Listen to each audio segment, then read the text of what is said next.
Всем привет! Сегодня я к вам с гарниром. Очень простым, рис с жареной лапшой и очень вкусным. Один из любимых гарниров израильских детей. Он на самом деле очень-очень вкусный. Просто готовится за 20 минут на все про все.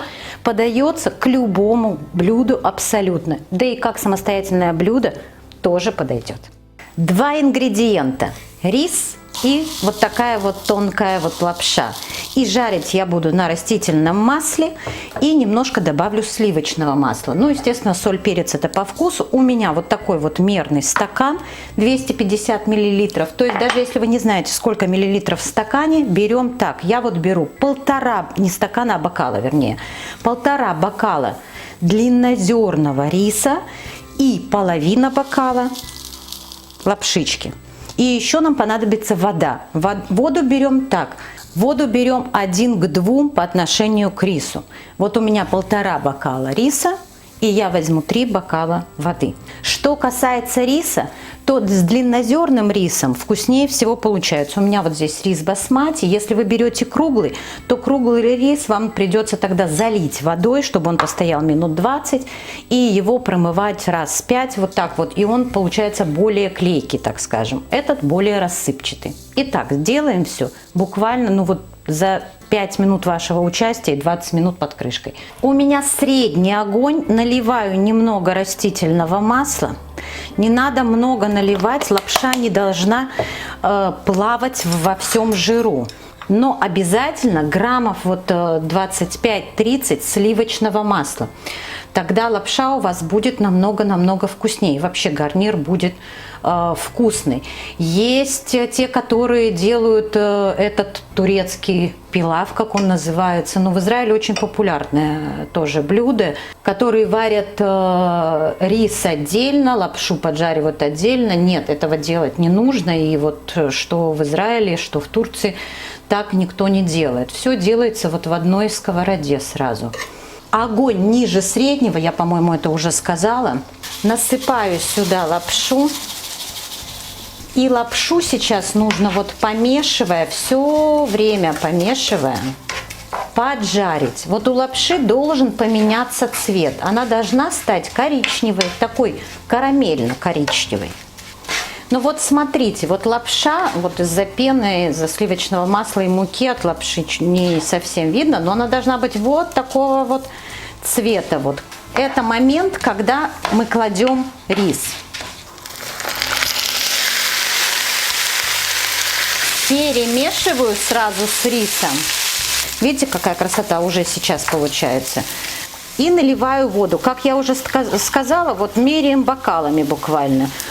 Если у вас 1 бокал риса, значит 2 бокала воды. У меня 1,5 бокала таких, значит 3 бокала воды. Да, и воду нужно брать холодную, только холодную воду. Почему холодную воду? Тогда процесс более правильный происходит. Если вы возьмете горячую, немножко по-другому рис будет сварен. Если вы любите как бы острые гарниры, ну или чуть-чуть добавить перчика, добавьте. По соли, вот, ну, примерно вот так вот я сейчас здесь добавлю, еще чуть-чуть, столько же вот. Не знаю, сколько это, не меряю соль. Но соль и перец это всегда по вкусу. Но я сюда не добавляю никакие, ни специи, ни приправы, ни вот перец даже не добавляю. Вот сам вот этот вот вкус, тот, который есть, только лишь соль, на мой взгляд, самое вкусное. Дети на самом деле очень-очень-очень любят этот гарнир. Теперь вот вода должна закипеть. Немножко я добавлю огня и жду, когда вода закипит. И вот смотрите, вода только стала вот закипать. Убираю на медленный огонь, закрываю крышку, и под крышкой минут 20 у вас это варится, но на самом медленном огне. 15-20 минут. Вот, ну, я через 15 минут подхожу, проверяю. Если на зуб рис сварился, то тогда уже все выключаю. Пока доготавливается вот лапша, приготавливаю вот такие вот бумажные полотенца. Сейчас они нам пригодятся. То есть, смотрите, огонь у всех разный, сорт риса разный тоже, поэтому обязательно попробуйте, вот если готово и вода у вас вся уже ушла, все, она выкипела, то выключайте. Ну вот обычно от 15 до 20 минут хватает для приготовления. Теперь обязательно вот так вот перемешиваю, он вон и так уже очень рассыпчатый, видно, что рис рассыпчатый, прям такой вот хорошо рассыпчатый. Но мне нравится вообще басмати, честно сказать. Но чтобы он был еще более рассыпчатый и вот еще напитался сливочным маслом тем же, нужно его оставить в покое минут вот на 10-15.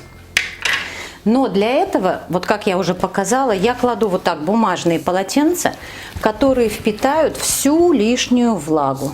Закрываю крышкой и оставляю вот минут на 10-15.